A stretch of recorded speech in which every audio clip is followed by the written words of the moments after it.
মৃত্যুর পর থেকে ফিরে এলাম, যে অবস্থা হয়েছিল মৃত্যুর পর থেকে ফিরে আসার চেয়ে কম না। হ্যালো এভরিওয়ান, আসসালামু আলাইকুম, ওয়েলকাম টু মাই চ্যানেল। আশা করি আপনারা সবাই ভালো আছেন। আমরাও আল্লাহর অশেষ রহমতে ভালো আছি। এই যে এখানে আমি চিংড়ি মাছ দিয়ে পালং শাক রান্না করে নিব। তার জন্য এই যে তেল গরম করে পেঁয়াজ কুচি দিয়ে নিয়েছি।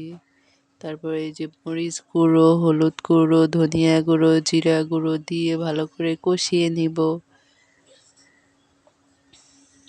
আদা রসুন পেস্টও দিয়ে নিয়েছিলাম একটু। এই যে এখানে একটু সামান্য একটু পানি দিয়ে নিচ্ছি।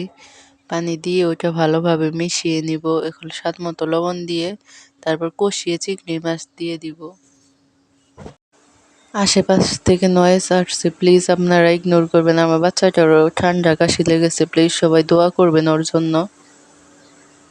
এই যে এইখানে পালং শাক দিয়ে ভালো করে এখন কষিয়ে নিব। এখন আর আমি কোনো প্রকার পানি ইউজ করব না, এই পানি দিয়ে রান্না হয়ে যাবে। শাকের থেকে যে পানি উঠবে ওই পানি দিয়ে রান্না হয়ে যাবে।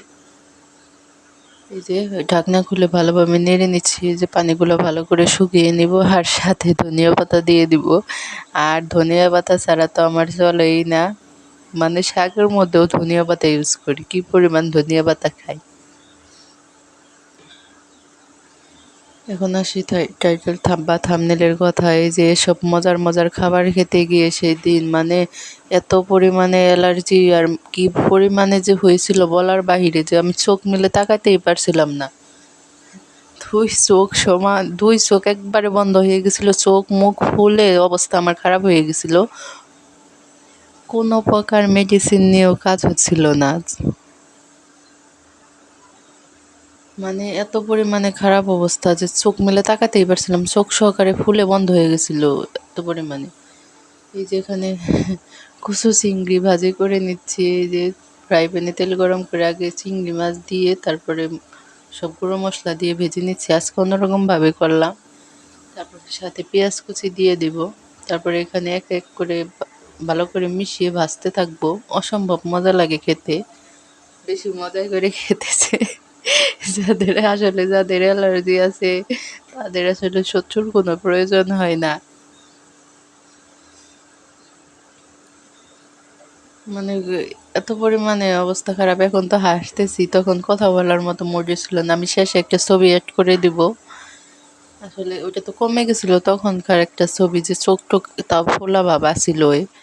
আমি একদিন পর্যন্ত তাকাতে পারছিলাম না, পরের দিনও সে চোখে ছিল, ব্যথা আর ফোলা ভাবটা ছিল।